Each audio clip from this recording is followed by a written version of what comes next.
প্রত্যেকবার কলেজ থেকে ফেরার সময় কিছু না কিছু নিয়ে আসবেই। তো এইবার নিয়ে এসেছিল ওয়ান বাইট থেকে আমাদের সবার জন্য পিৎজা। তো ওয়ান বাইট থেকে কখনো ট্রাই করিনি আমরা পিৎজা, তো এটা ছিল প্রথমবার।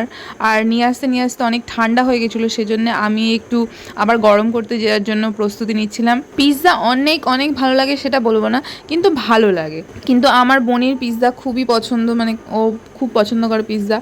আর আমি এখানে ওর ওপর দিয়ে একটু জল ছড়িয়ে দিলাম, ওই জলটাই স্টিম হয়ে ওই স্টিমেতেই একটু গরম হয়ে যাবে পিৎজাটা।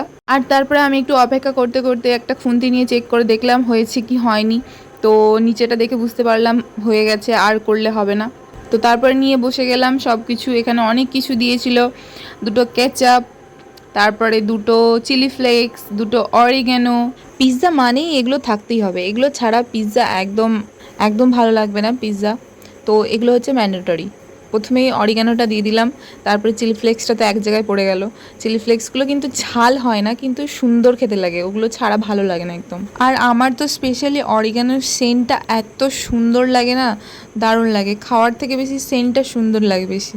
তো তারপরে আমরা রেডি হয়ে বসে গেছি, আর এখানে আমি চিজ পুল করছি। দেখতে তো ভালোই লাগছে, খেতে কেমন হবে জানি না, তো টেস্ট করে দেখি কীরকম হয়। কিন্তু ওয়ান বাইটের পিৎজাটা খেয়ে যতটা দেখলাম খুবই ভালো, মানে যে প্রাইসটা নিয়েছে সেই অনুযায়ী খেতে খুব ভালোই। তাই আমরা খুব মজা করেই খাচ্ছিলাম, আর প্রত্যেকজনের ভাগে একটা করে পিস পড়েছিল। আর আমার মা বাবাকে টেস্ট করাতে নিয়ে গেছিলাম, তারা তো বলছে এর থেকে আমাদের মাংস ভাতই ভালো। তাহলে কি বলবো। আর এখানে আমার বোনই খাচ্ছে আর বিছানায় ছড়াচ্ছে আর আমার থেকে কথা শুনছে।